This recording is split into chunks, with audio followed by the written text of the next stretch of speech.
Welcome to another edition of the Corner Booth Podcast. I'm Aaron Rand, along with Bill Brownstein of the Montreal Gazette, and our guest today, Antoine Dionne Charest. If that name sounds familiar, it should. Welcome. Thank you. Happy to be So, here. for all the folks who don't know, you are the son of former Quebec Premier Jean Charest, and you're joining us today. I should point out, we talked beforehand, you've never been to the Snowden Deli before. I have a confession. You can to admit make. that. That's fine. I can admit that. So I'm very happy to be here today with you guys. Are you considering this riding if you run for politics? That is a good the Quebec that's Liberal a good Party. question, but I think we're getting ahead of ourselves, though. Okay. Now, this selection, we want to thank the folks at Snowden Deli, of course, for providing all this food, much of which you've never seen before. I haven't. No. But you get to take home everything. That's what we give our guests now. Thank Yes. you. Thank you. So let's talk about a couple of things. Number one, for people who don't know you, other than the fact you have a very well-known last name, familiar last name, when I talked to you a couple of weeks ago, you told me you have been involved in politics on your own for how long? 15 years. How did your dad sort of drag you into this? How did that happen? No, I had friends in university who were involved, and I guess growing up in a political household makes you interested in politics, and I was involved in the youth wing of the QLP.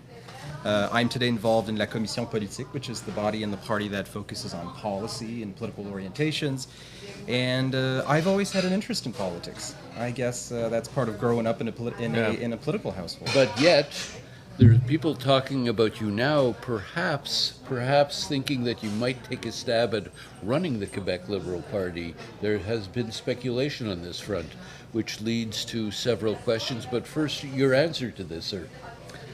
I don't have any intentions on running. I'm the member of a committee. Why are people mentioning your name in this regard? I don't know. That's a good question. Well, no, but some of this obviously will go back to the fact you just mentioned this committee, this group that's going to be touring the province. I mean, let's be honest. The Liberal Party, at least provincially here, has fallen on hard times. The last election was devastating. Moribund would be a better word to Worst describe. performance in 150 some odd years. There's a lot of discussion about the fact that there's no, if you will, shining light in that party to simply walk in and say, hey, I'm going to be the, like your father was when he was. And therefore, people wonder, well, how is, first of all, you're 35 years old. Yeah. You're probably, I would guess, one of the youngest, if not the youngest member in this group that will be touring the province. Is that accurate? There's some younger members from the youth wing that are also members of the committee. Yeah.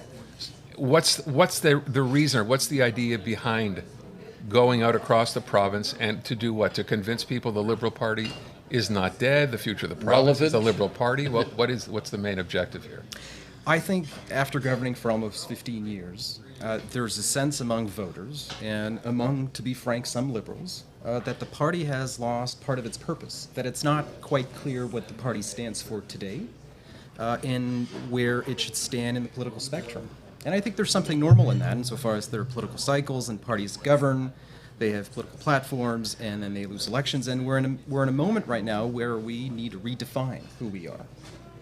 And so the purpose of the committee is to try to figure out what the party stands for, what issues we should focus on, and one of the ways we'd like to do that is to consult with the different bodies of the party, former leaders, MNAs, and members and sympathizers from across the province. And so we've started our work, we've started consultations, and I hope. And our hope is that we'll be able to produce something, some report with some solutions for the party. Well, so some might say, to your point, that's a bit too introspective. What about talking to Quebecers out there? For example, people bring up the regions and how poorly the Liberals did in the regions. There seems to be, and that's new for this party, you always had strength in the regions. No, it's now a total all of a sudden disconnect. That's changed, yeah. So what about reaching out to those people as opposed to people within the party itself and asking them, look, what is it about what this party has become that lends you to no longer be able to support it? We're going to do both. I think if it's just introspective, it won't be enough. No. But I think there are a lot of liberals who feel that the party has lost sight of its purpose and who want to speak out and to be heard. That's one thing. But there's also a lot of party sympathizers, people who used to vote Liberal, who either in the last election did not vote Liberal, who thought of voting Liberal, or who voted for the CQ, or for even Quebec Solidaire, or another political party. But one thing is key. we need a little more charisma. You need on the party front. Andre Pratt is now involved himself, and a bright man. You jump in there. You need that kind of personality that can reach out to people. It's not just spouting stuff. I think on another level, would you consider running yourself, not for the leadership necessarily, but for the party in a by-election or in any kind of a situation? There are by-elections coming up. What is your plan there? Just taking a run for a seat somewhere at the next election, if not in a by-election?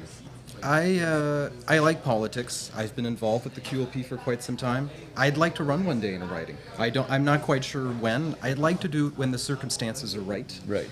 And I'd like to do it when I have something relevant to say and to offer to voters. Until then, I think I want to be modest about it. I want to help the party rebuild. And I'm focused on helping the party rebuild right now. But one day, sure, yes, I'd like to run. A lot of people might say, you of all people, what your dad has been through, the backlash, he's still facing a backlash. I mean, with UPAC, with still on so many different levels, he's taken a lot. You'd think that maybe an offspring of your dad might think twice about going anywhere near politics. This hasn't deterred you. Well, I want to be careful because my mother will be listening to your podcast, and she knows about your podcast. And if she told me, if you're going to say that you're running, I will be very mad at you. And if Mr. Brownstein and Rand convince you to run, but that's why I want to take my time. I think there will be a leadership race. Yes. And you're right, we will need to have strong leaders, but we need a strong vision and we need clear ideas. Well, let me go back to what you just said a minute ago about trying to understand what exactly went wrong and how it can be fixed. So when you do a postmortem of the last provincial election and you realize again how badly the party has done, what's your takeaway now for why that happened? What's broken or wrong in the Provincial Liberal Party that caused voters to say, no, I can't do it? After the party has governed for almost 15 years, that's not nothing, that is quite long. For almost 15 years, the province. There are normal cycles in politics. That's one basic explanation. But to your point, there has been, I think, one fundamental change in Quebec politics is that the federalist-separatist divide is no longer the main political question.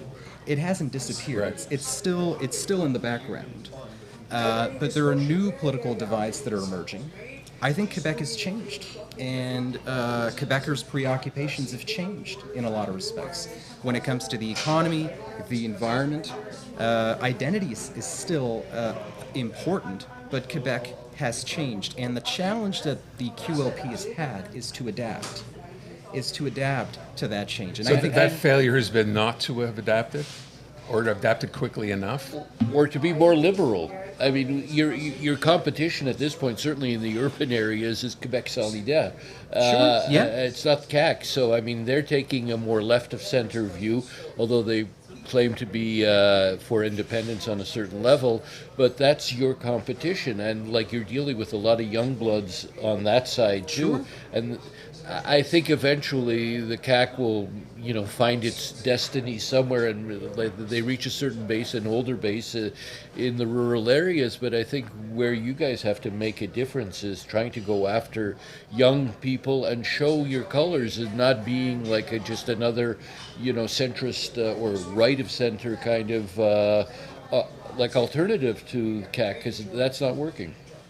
The Corner Booth Podcast is brought to you in part by Guaranteed Industries. In business since 1957, taking care of all your heating and air conditioning needs. And remember, they're a Lennox Premier dealer. Guaranteed Industries online at guaranteedindustries.com or call 514-342-3400. I want to insist that there's been a radical change in Quebec politics. The fact that, and it seems I think we're still close to the issue, the fact that the yes-no question is in the background and no longer in the foreground is a major political change. I want to add another point to that.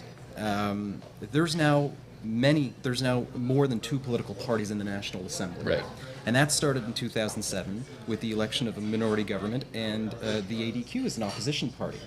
And then Quebec Solidaire, There's now many political parties in the National Assembly. That was not the case for most of the last 15 years. So that's also a change. And you're right. I think the party needs to focus on some of the issues, on the major issues for urban voters. But you spoke of Quebec. You spoke of Quebec Solidaire, and you spoke of Quebec Solidaire. I still think that there's a case to be made. There's a case to be made that the Liberals are the only party that can unite not just Montrealers, young voters, older voters, folks from Quebec City and the regions. I think the QLP is still the only credible alternative to the CAQ. But we're going to have to make that case. I think some people still see it more dynamically than it has been done. Much more dynamically. With the landscape having changed, and I believe you're right. I think people acknowledge that. People are not voting on that same separation issue now. That landscape has very much changed. But I will tell you, and I think we can both sort of attest to this, in listening to people, anglophones specifically, the word that comes up a lot is let down by the Quebec Liberal Party.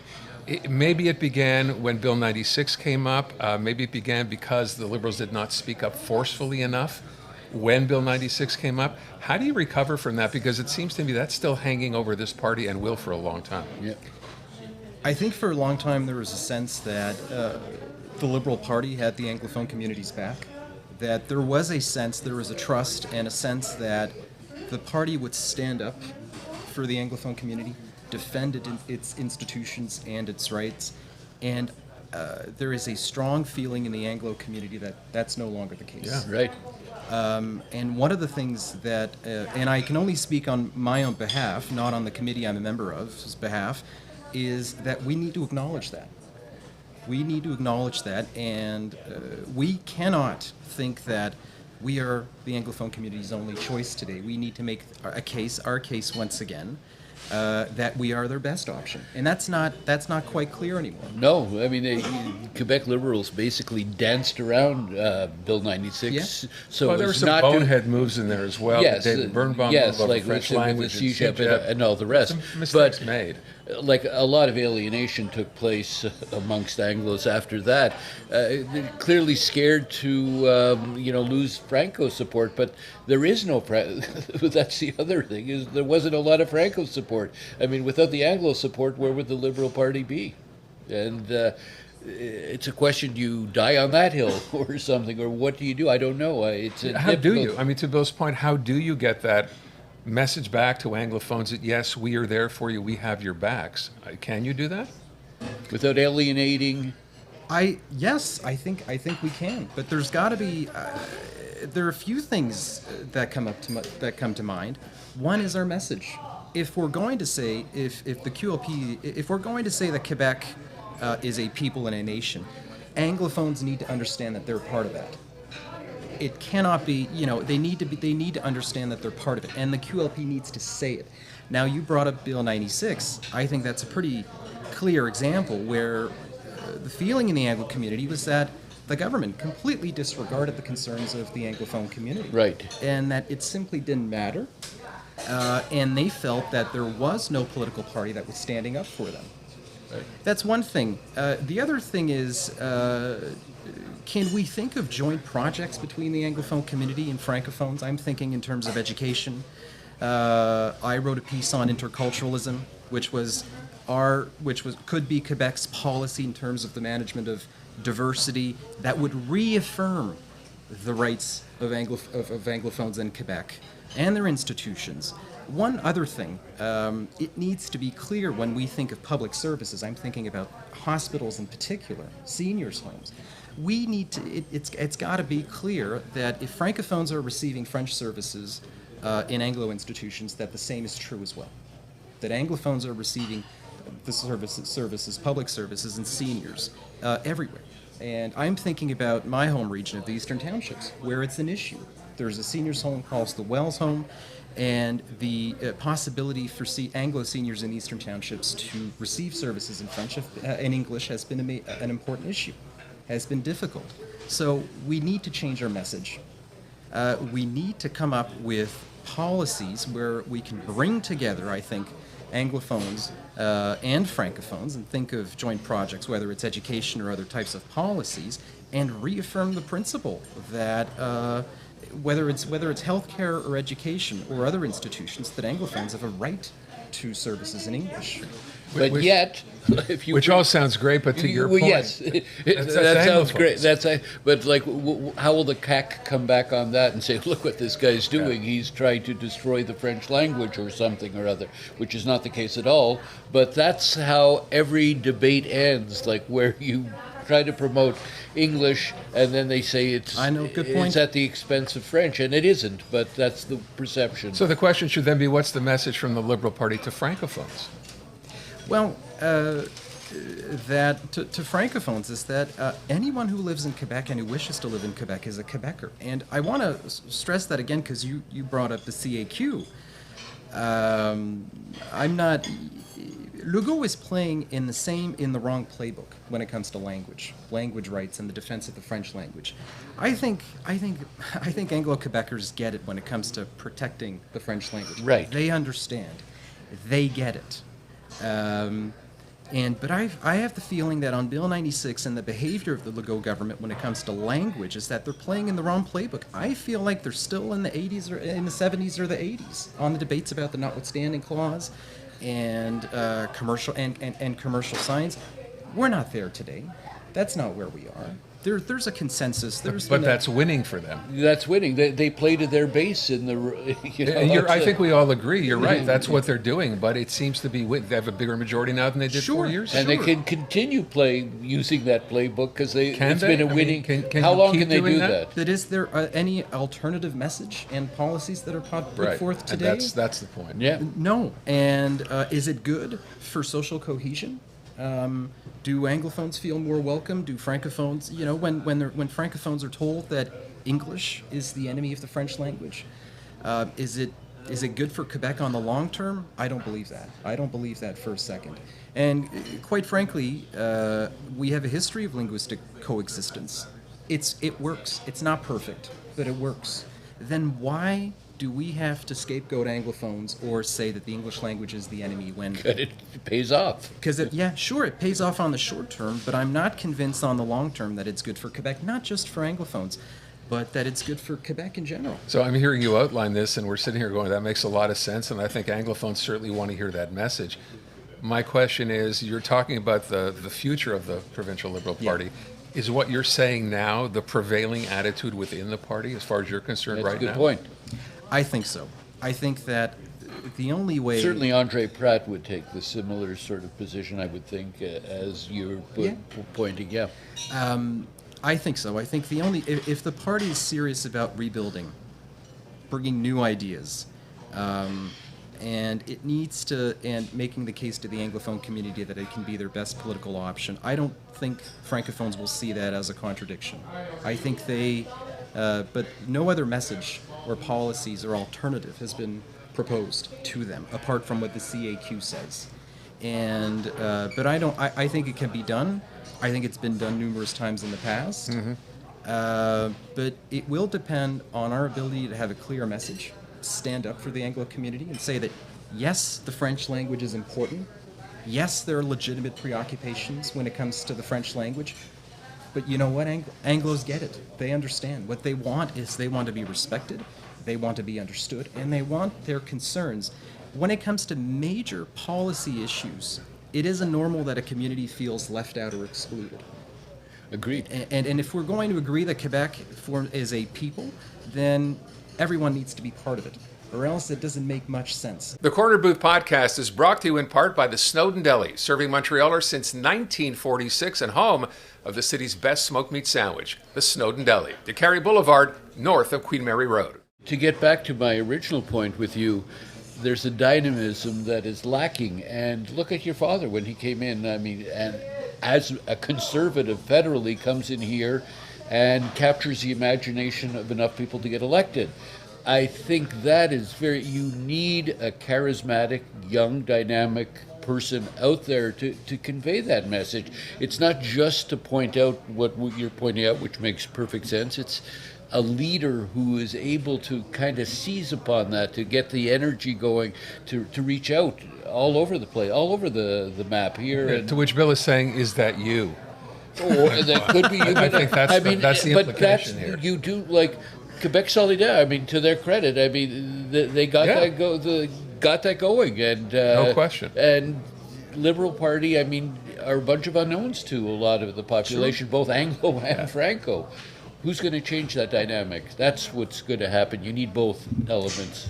I think our committee can do part of the job. The other, we'll have a leadership race.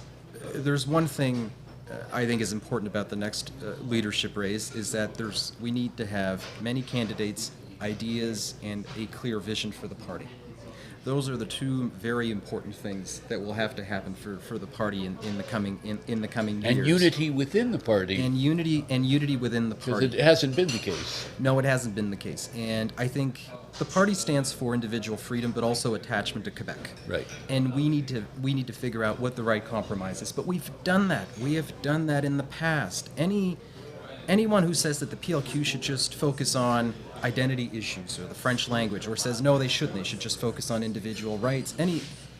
None of these issues are mutually exclusive. No. And we need to figure out what the right compromise is. You know, one of the other issues that's brought up is maybe, and this is a bit extreme, but maybe not, that the Quebec Liberal Party should change its name, rebrand itself, do something like they did out in British Columbia with the Liberal Party there. You're suggesting that doesn't need to be done? That's not going to solve the problem? I don't think so. It sounds cosmetic to me. Yeah. The QLP. Liberal's a brand. You don't want to change. Once you change that, well, then you Liberal was a brand in BC, and they decided to blow that up. up. But more of a brand here. It's if I'm not mistaken, the QLP is almost 156 years old. Yeah. It's the oldest, if not the oldest, political party in Canada. Its brand, I think, is still strong. We're politically weak at the moment, but I think our brand is still very strong. And I'm very suspicious of just focusing on rebranding or cosmetics. I think if the party can get its act together and say clearly what it stands for, what its values are, and propose policies that constitute an alternative to the CAQ, and we've had a hard time doing that until now. We need to have a leader, but we also need to have ideas and a clear positions on all of the issues. You raised Bill 96, and young blood, by the way, and a new generation. Yes, because that's the key. Yeah, I would think. I agree. So I brought up Bill 96. Obviously, Bill 21, I would think, might fall into that same kind of category. Yeah. Didn't hear the Liberal Party stand up really and make a point. I know Dominic Anglade would talk about it from time to time. I don't think that message really got across. So as part of, to Bill's point, and I think this will come up all the time, the message to Anglophones, if you can get it across and change, suggesting this Liberal Party is the party that has your back.